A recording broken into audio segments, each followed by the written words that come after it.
என்னடா என்னமோ தூக்கவே முடியாமல் தூக்கிட்டு இருக்கேன்னு பார்க்காதீங்க. இதை வச்சு தான் இன்றைக்கி ஒரு சம்பவமே நடந்திருக்கு. என்ன ஏதுங்கிறத ஃபுல் வீடியோ பார்த்துட்டு தெரிஞ்சுக்கோங்க. இதை ஃபஸ்ட்டு பாக்ஸ் பார்க்கும்போது 50 மீட்டர் ரோல் அப்படி இருந்துச்சு. எடுக்கிறதுக்கு ரொம்ப வெயிட்டாகவே இருந்துச்சுங்க. அப்புறம் இது கூடயே ஒரு டிரைவரும் கொடுத்துருந்தாங்க. டிரைவரில் 24Vன்னு இருந்துச்சு, ஸ்ட்ரிப்பும் 24V.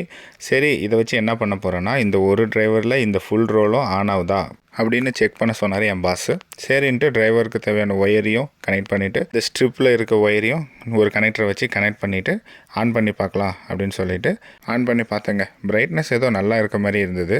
சரி, ஆன் ஆயிடுச்சு அப்படின்னு சொல்லி பாஸ்க்கு அப்டேட் பண்ணால் அவர் என்ன சொன்னார்னா, இன்புட்டில் எவ்வளோ வோல்டேஜ் வருது, அவுட்புட் எவ்வளோ வோல்டேஜ் வருது, ஓப்பன் பண்ணிப்பார் அப்படின்னு சொன்னார். ஓப்பன் பண்ணுறேன் 50 மீட்டர் எவ்வளோ லென்த் இருக்க பாருங்களேன். ஒரு மலை மாதிரி குமிஞ்சிருச்சு. ஃபுல்லாக ஓப்பன் பண்ணி பார்த்ததுக்கப்புறம் தான் தெரியுது ஃபஸ்ட்டில் எவ்வளோ பிரைட்னஸ் இருக்குது, லாஸ்ட்டாக எவ்வளோ பிரைட்னஸ் பாருங்களேன், ரொம்ப கம்மியாக இருந்துச்சு. சரி, மல்டிமீட்டர் வச்சு செக் பண்ணிடலாம் அப்படின்னு சொல்லி செக் பண்ணி பார்த்தேன். ஃபஸ்ட்டு ஸ்டார்டிங் 24 வோல்ட் வந்துச்சு, லாஸ்ட்டில் வெறும் 15 வோல்ட்டு தான் இருந்தது. இது அப்படியே பாஸ்க்கு அப்டேட் பண்ணிவிட்டு திரும்ப ரோல் பண்ணுறதுக்கு நாங்கள் ரொம்ப பாடப்பட்டுட்டோம். அவ்வளோதாங்க. வீடியோ பிடிச்சிருந்தால் மறக்காமல் லைக் பண்ணி என் சேனலை சப்ஸ்கிரைப் பண்ணிக்கோங்க. பாய்.